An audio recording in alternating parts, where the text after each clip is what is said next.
अब हम अध्याय 39 का श्रवण करेंगे। श्री गणेशाय नमः। श्री सरस्वत्यै नमः। श्री गुरुभ्यो नमः।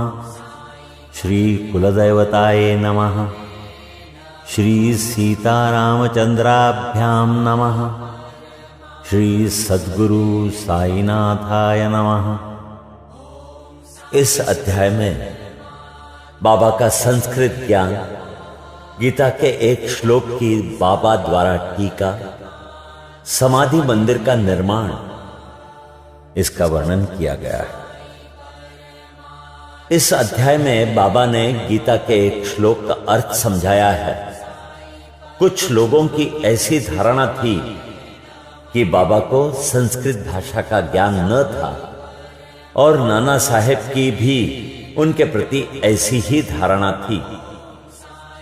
इसका खंडन हेमाड़ पंत ने मूल मराठी ग्रंथ के 50वें अध्याय में किया है। दोनों अध्यायों का विषय एक सा होने के कारण वे यहां सम्मिलित रूप में सुनाया जाएगा। प्रस्तावन। शिरडी के सौभाग्य का वर्णन कौन कर सकता है। श्री द्वारकामाई भी धन्य है, जहां श्री साई ने आकर निवास किया और वहीं समाधिस्थ हुए। शिरडी के नर नारी भी धन्य हैं, जिन्हें साई ने पधार कर अनुग्रहित किया और जिनके प्रेमवश ही वे दूर से चलकर वहां आए। शिरडी तो पहले एक छोटा सा ग्राम था, परंतु श्री साई के संपर्क से विशेष महत्व पाकर वो एक तीर्थ क्षेत्र में परिणित हो गया। शिरडी की नारियां भी परम भाग्यशालिनी हैं, जिनका उन पर असीम और अडिग विश्वास प्रशंसा के परे है। आठों प्रहर कामकाज करते, पीसते, अनाज निकालते, गृह कार्य करते हुए वे उनकी कीर्ति का गुणगान किया करती थी। उनके प्रेम की उपमा ही क्या हो सकती है। वे अत्यंत मधुर गायन करती थी, जिससे गायकों और श्रोतागण के मन को परम शांति मिलती थी। अब सुनिए बाबा द्वारा टीका। किसी को स्वप्न में भी ज्ञात न था कि बाबा संस्कृत के भी ज्ञाता हैं। एक दिन नाना साहेब चांदोरकर को गीता के एक श्लोक का अर्थ समझाकर उन्होंने लोगों को विस्मय में डाल दिया। इसका संक्षिप्त वर्णन सेवानिवृत्त मामलतदार श्री B.V. देव ने मराठी साई लीला पत्रिका के भाग 4 में छपवाया है। इसका संक्षिप्त विवरण Sai Baba charters and sayings पुस्तक के 61वें पृष्ठ पर और वंडरस सेंट साईं बाबा के पृष्ठ 36 पर भी छपा है। ये दोनों पुस्तकें श्री B.V. नरसिंह स्वामी द्वारा रचित हैं। श्री B.V. देव ने अंग्रेजी में तारीख 27/9/1936 को एक वक्तव्य दिया है, जो कि नरसिंह स्वामी द्वारा रचित पुस्तक के भक्तों के अनुभव भाग 3 में छापा गया है। श्री देव को इस विषय की प्रथम सूचना नाना साहेब चांदोरकर से प्राप्त हुई थी, इसलिए उनका कथन मैं आपको सुनाने जा रहा हूं। नाना साहेब चांदोरकर वेदांत के विद्वान विद्यार्थियों में से एक थे। उन्होंने अनेक टीकाओं के साथ गीता का अध्ययन भी किया था तथा उन्हें अपने इस ज्ञान का अहंकार भी था। उनका मत था कि बाबा संस्कृत भाषा में सर्वथा अनभिज्ञ है, इसलिए बाबा ने उनके इस भ्रम का निवारण करने का विचार किया। ये उस समय की बात है जब भक्तगण अल्प संख्या में आते थे। बाबा भक्तों से एकांत में देर तक वार्तालाप किया करते थे। नाना साहेब इस समय बाबा की चरण सेवा कर रहे थे और अस्पष्ट शब्दों में कुछ गुनगुना रहे थे। उस समय बाबा नाना साहब से बोले, नाना तुम धीरे धीरे क्या कह रहे हो? नाना बोलते हैं, मैं गीता के एक श्लोक का पाठ कर रहा हूं। बाबा ने पूछा, कौन सा श्लोक है वो? नाना, ये भगवत गीता का एक श्लोक है। बाबा बोले, जरा उसे उच्च स्वर में तो कहो। तब नाना भगवत गीता के चौथे अध्याय का 34वां श्लोक कहने लगे, तद विद्धि प्रणिपातेन परिप्रश्नेन सेवया उपदेक्षन्ति ते ज्ञानम ज्ञानिनस तत्वदर्शिनः। बाबा ने पूछा, नाना, क्या तुम्हें इसका अर्थ विदित है?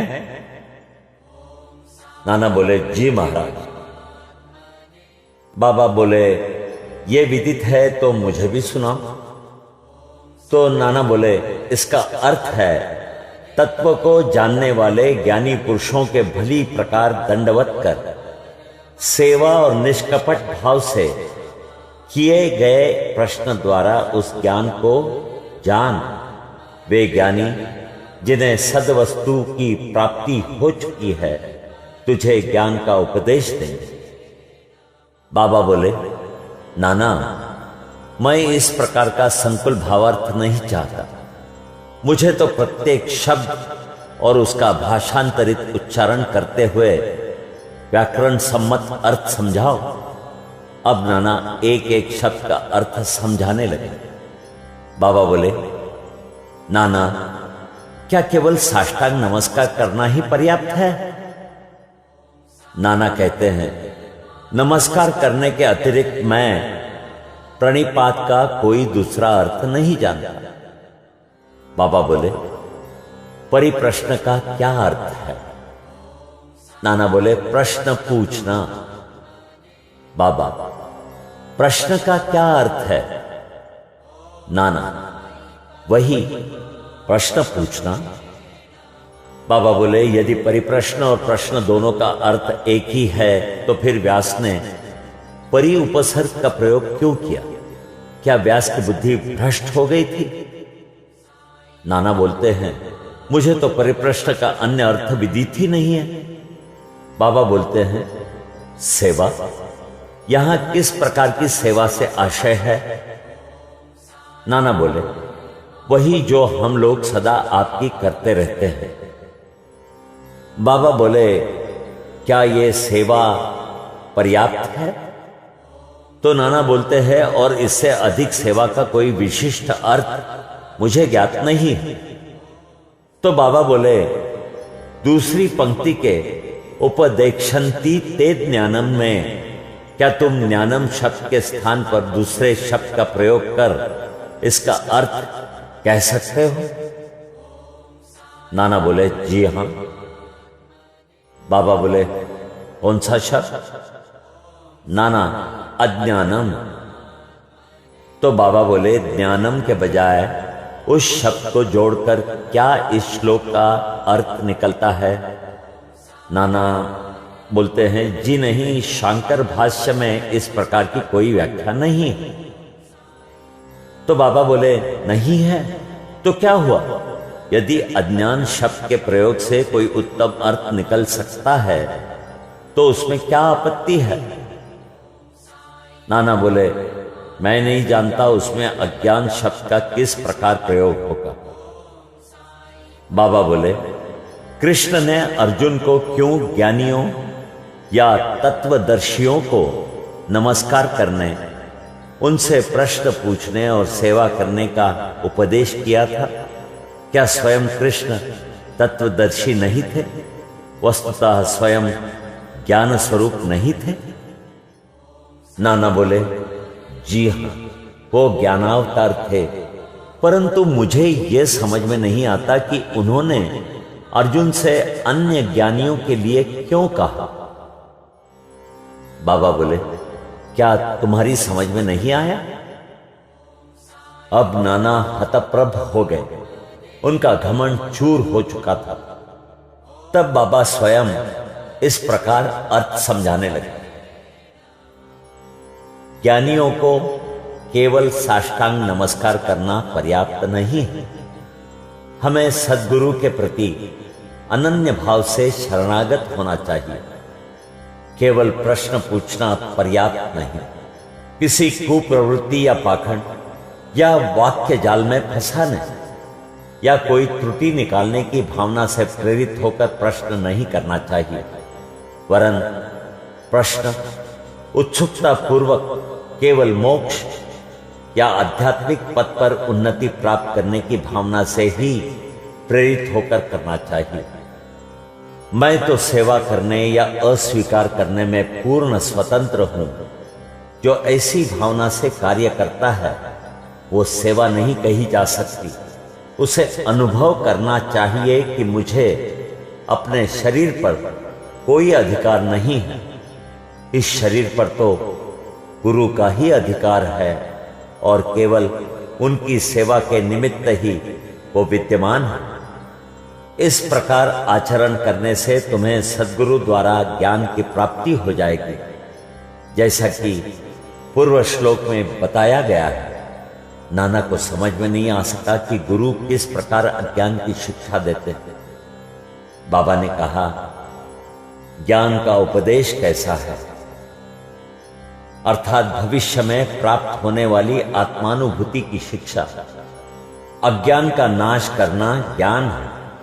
गीता के श्लोक और ज्ञानेश्वरी भाष्य की ओवी में इस प्रकार का वर्णन है। हे अर्जुन, यदि तुम्हारी निद्रा स्वप्न भंग हो तब तुम स्वयं हो, वो इसी प्रकार है। गीता के अध्याय 5 से 16 के आगे टीका में आया है। क्या ज्ञान में अज्ञान नष्ट करने की अतिरिक्त कोई और भेद भी है?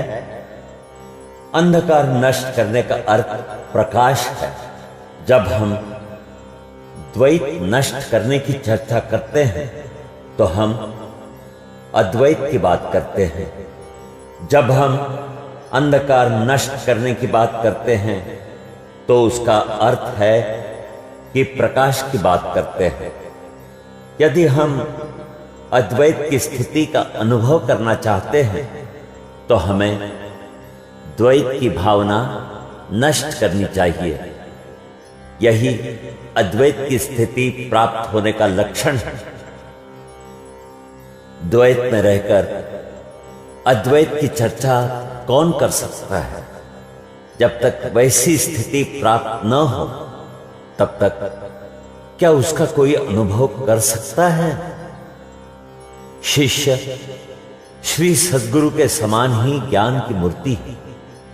उन दोनों में केवल अवस्था, उच्च अनुभूति, अद्भुत अलौकिक सत्य, अद्वितीय योग्यता और ऐश्वर्य योग में भिन्नता होती है। सद्गुरु निर्गुण निराकार सच्चिदानंद है। वस्तुतः वे केवल मनुष्य जाति और विश्व के कल्याण के निमित्त स्वेच्छापूर्वक मानव शरीर धारण करते हैं, परंतु नरदेह धारण करने पर भी उनकी सत्ता की अनंतता में कोई बाधा उपस्थित नहीं होती। उनकी आत्मोपलब्धि, लाभ, दैविक शक्ति और ज्ञान सदा एक से रहते हैं। शिष्य का भी तो यथार्थ में वही स्वरूप है, परंतु अनगिनत जन्मों के कारण उसे अज्ञान उत्पन्न हो जाता है और उसी के वशीभूत होकर उसे भ्रम हो जाता है तथा अपने शुद्ध चैतन्य स्वरूप की विस्मृति हो जाती है। गीता का अध्याय 5 देखो। अज्ञानेन वृतम ज्ञानम तेन मुह्यन्ति जन्तवः। जैसा कि वहां बतलाया गया है, उसे भ्रम हो जाता है कि मैं जीव हूं, एक प्राणी हूं, दुर्बल और असहाय हूं। गुरु इस अज्ञान रूपी जड़ को काटकर फेंक देता है और इसीलिए उसे उपदेश करना पड़ता है। ऐसे शिष्य को जो जन्म जन्मांतरों से ये धारणा करता आया है कि मैं तो जीव, दुर्बल और असहाय हूं, गुरु सैकड़ों जन्मों तक ऐसी शिक्षा देते हैं कि तुम ही ईश्वर हो, सर्वशक्तिमान और समर्थ हो, तब कहीं जाकर उसे किंचित मात्र भास होता है कि यथार्थ में मैं ईश्वर हूं। सतत भ्रम में रहने के कारण ही उसे ऐसा भास होता है कि मैं शरीर हूं, एक जीव हूं तथा ईश्वर और ये विश्व मुझसे एक भिन्न वस्तु है। ये तो केवल एक भ्रम मात्र है जो अनेक जन्म धारण करने के कारण उत्पन्न हो गया है। कर्मानुसार प्रत्येक प्राणी को सुख दुख की प्राप्ति होती है।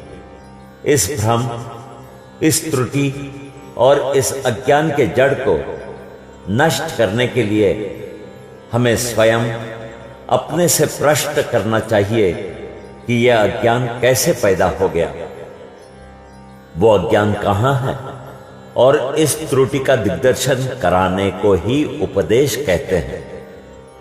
अज्ञान के उदाहरण इस प्रकार है। मैं एक जीव यानी प्राणी हूं, शरीर ही आत्मा है, मैं शरीर हूं। ईश्वर, विश्व और जीव भिन्न भिन्न तत्व है।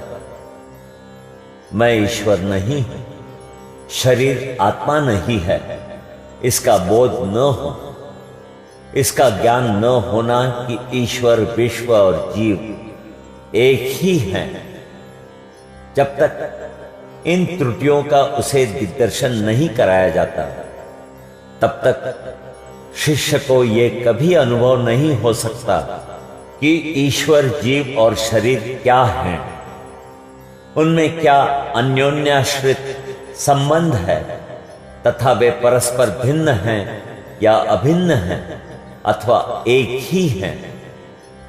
इस प्रकार की शिक्षा देना और भ्रम को दूर करना ही अज्ञान का ज्ञानोपदेश कहलाता है। अब प्रश्न यह है कि जीव जो स्वयं ज्ञान मूर्ति है, उसे ज्ञान की क्या आवश्यकता है? उपदेश का हेतु तो केवल त्रुटि को उसकी दृष्टि में लाकर अज्ञान को नष्ट करना है। बाबा ने आगे कहा, प्रणिपात का अर्थ है शरणागत।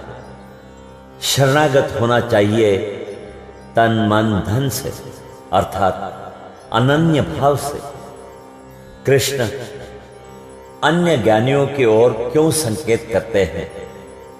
सद्भक्त के लिए तो प्रत्येक तत्व वासुदेव है, अर्थात कोई भी गुरु अपने भक्त के लिए कृष्ण है और गुरु शिष्य को वासुदेव मानता है, और कृष्ण इन दोनों को अपने प्राण और आत्मा, चूंकि श्री कृष्ण को विदित था कि ऐसे अनेक भक्त और गुरु विद्यमान हैं, इसलिए उनका महत्व बढ़ाने के लिए ही श्री कृष्ण ने अर्जुन से ऐसा उल्लेख किया। अब जानेंगे समाधि मंदिर का निर्माण। बाबा जो कुछ करना चाहते थे उसकी चर्चा वे कभी नहीं करते थे। प्रत्युत आसपास ऐसा वातावरण और परिस्थिति का निर्माण कर देते थे कि लोगों को बाद में उनका निश्चित परिणाम देखकर बड़ा अचंभा होता था। समाधि मंदिर इस विषय का उदाहरण है। नागपुर के प्रसिद्ध लक्षाधिपति श्रीमान बापू साहेब बूटी सहकुटुंब शिरडी में रहते थे।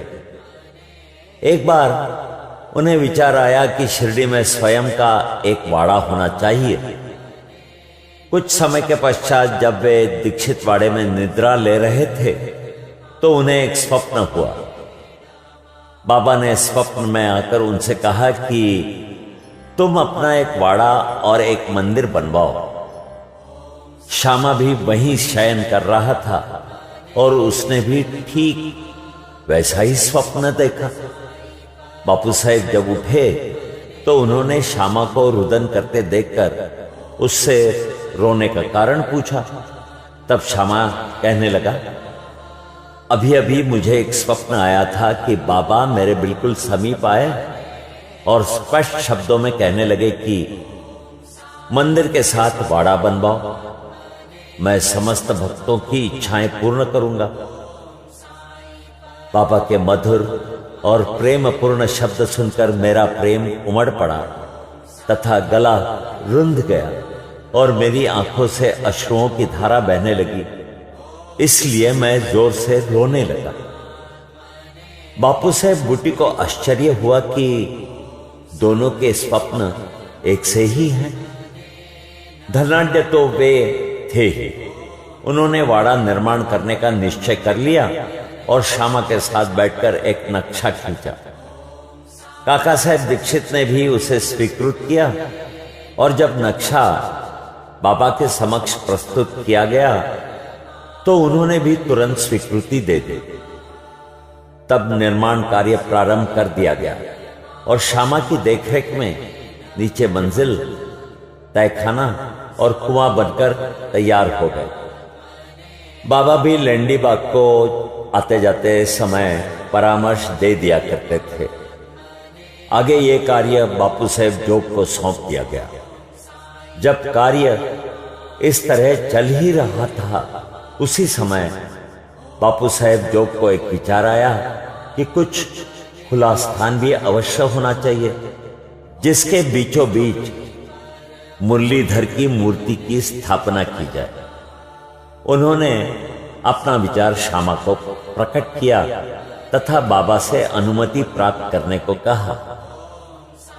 जब बाबा वाड़े के पास से जा रहे थे, तभी श्यामा ने बाबा से प्रश्न कर दिया। श्यामा का प्रश्न सुनकर बाबा ने स्वीकृति देते हुए कहा कि जब मंदिर का कार्य पूर्ण हो जाएगा तब मैं स्वयं वहां निवास करूंगा, और वाड़े की ओर दृष्टिपात करते हुए कहा, जब वाड़ा पूर्ण बन जाएगा तब हम सब लोग उसका उपभोग करेंगे, वहीं रहेंगे, घूमेंगे फिरेंगे और एक दूसरे को हृदय से लगाएंगे तथा आनंद पूर्वक विचरेंगे। जब श्यामा ने बाबा से पूछा कि क्या यह मूर्ति के मध्य कक्ष की नींव के कार्य आरंभ का शुभ मुहूर्त है, तब उन्होंने स्वीकारात्मक उत्तर दे दिया। तभी श्यामा ने एक नारियल लाकर फोड़ा और कार्य प्रारंभ कर दिया। ठीक समय में सब कार्य पूर्ण हो गया और मुरलीधर की एक सुंदर मूर्ति बनवाने का प्रबंध किया गया। अभी उसका निर्माण कार्य प्रारंभ भी न हो पाया था कि एक नवीन घटना घटित हो गई। बाबा की स्थिति चिंताजनक हो गई और ऐसा दिखने लगा कि वे अब देह त्याग देंगे।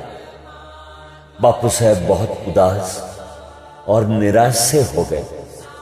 उन्होंने सोचा कि यदि बाबा चले गए तो वाड़ा उनके पवित्र चरण स्पर्श से वंचित रह जाएगा और मेरा सब रुपया व्यर्थ हो जाएगा। परंतु अंतिम समय बाबा के श्रीमुख से निकले हुए वचनों ने मुझे वाड़े में रखना, केवल बूटी साहब को ही सांत्वना नहीं पहुंचाई, वरन अन्य लोगों को भी शांति प्रदान की। कुछ समय के पश्चात बाबा का पवित्र शरीर मुरलीधर की मूर्ति के स्थान पर रख दिया गया। बाबा स्वयं मुरलीधर बन गए और वाड़ा साईं बाबा का समाधि मंदिर। उनकी अगाध लीलाओं की था कोई न पा सका। श्री बापू साहेब बूटी धन्य है, जिनके वाड़े में बाबा का दिव्य और पवित्र पार्थिव शरीर अब विश्राम कर रहा। यहां हमारा 39वां अध्याय समाप्त होता है। श्री सद्गुरु साईनाथार्पणमस्तु। शुभम भवतु।